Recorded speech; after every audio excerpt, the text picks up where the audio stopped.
journey namin, 8 years na kami. Nandiyan pa rin kayo para sumuporta sa amin. To be honest, kinakabahan ako sa concert na to kasi, you know,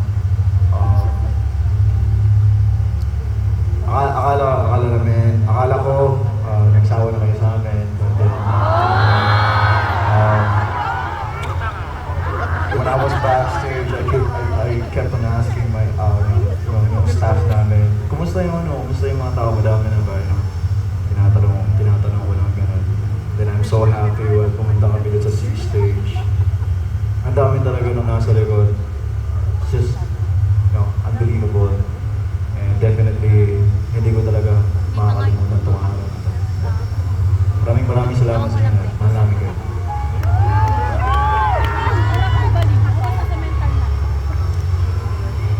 Ang hirap naman mag-talk ng ganito.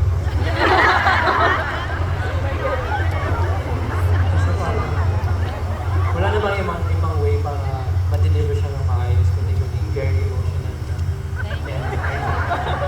Growing with SB19, yun yung na-try kong makontrol yung emotions ko.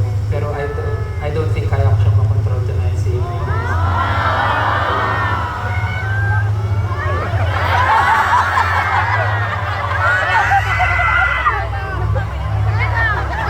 sabi nila, sobrang tagal na ng SB19. And every time na may concert kami, lagi lang pumapasok na isip ko. Hanggang kailan kaya namin may experience? Sasabi sa inyo eh.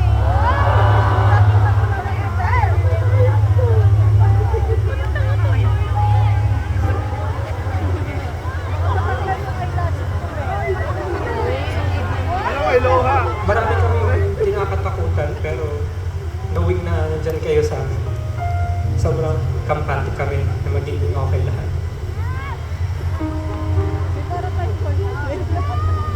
Hindi man tayo sure kung kailan magwawakas ang lahat, pero at least ngayon, sure tayo na marami na tayong nagawang memories na masaya magkakasama. So, saan man ito mapunta, I think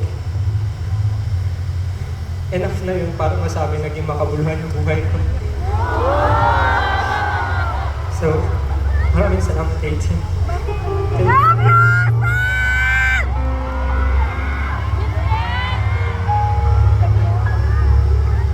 Tolo, hindi